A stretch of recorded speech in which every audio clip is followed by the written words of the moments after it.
Welcome back, artists. We are going to continue to talk about the elements of art. Today we're talking about form, which is an element of art that appears three-dimensional and encloses volume. The object has three dimensions: its height, width, and depth. So it's similar to shape, but it has that third dimension of depth. Shape is flat, where form is not flat, again, has depth. So it says it encloses volume. Now, what does that mean? It means that it captures something inside of it. Think of a cup that you put water in. That cup encloses the volume of the water. So it has space to hold something.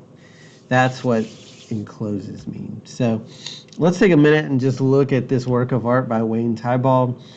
It's called 16 Pies because there's 16 pies.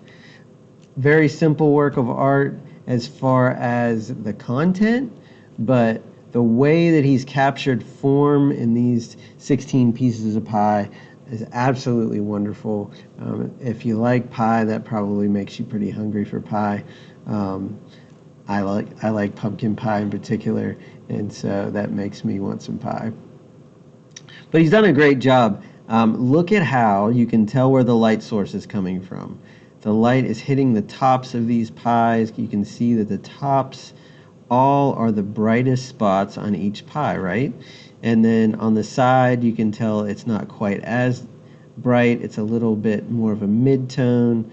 The light's coming this way because you can tell because the shadows are being cast behind the pies.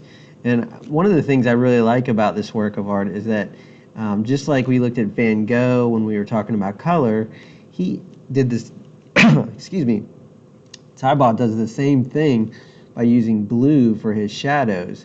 Now, I'm not sure if that's just the way it looked whenever he did it.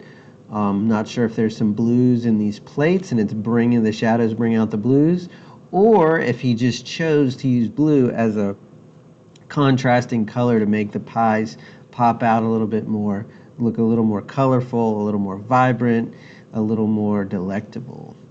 So, but they all have shape. Even the plates have shape. What helps with the plates is the drop shadows behind the plates and under the plates.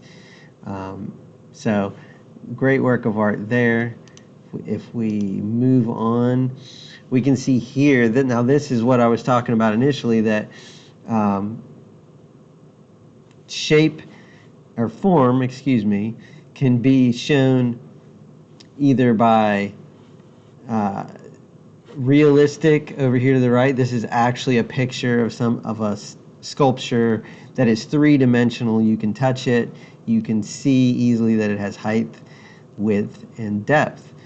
Or we as artists can use a two-dimensional media and make things look like they have form by adding value. That's why value is so important to us as artists, because without it, it's difficult to make things look three-dimensional. It's possible, but it's more difficult. So there's a couple more examples of value.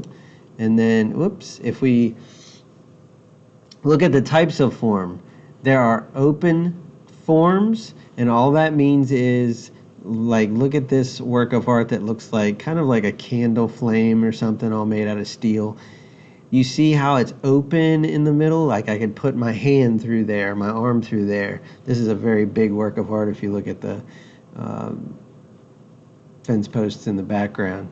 So you can actually, it's open. You can see through it. You can put some part of your body through it if you needed to. And there's closed forms like this statue where they're solid. There's nowhere for me to see through it anywhere. It's just a solid form. And then we have things like spheres. We are already familiar with cubes, which are like squares, but they're three-dimensional. Cylinders, which are these, cones, and pyramids. Think of the great pyramids in Egypt. I didn't put one here. So that very simply is form.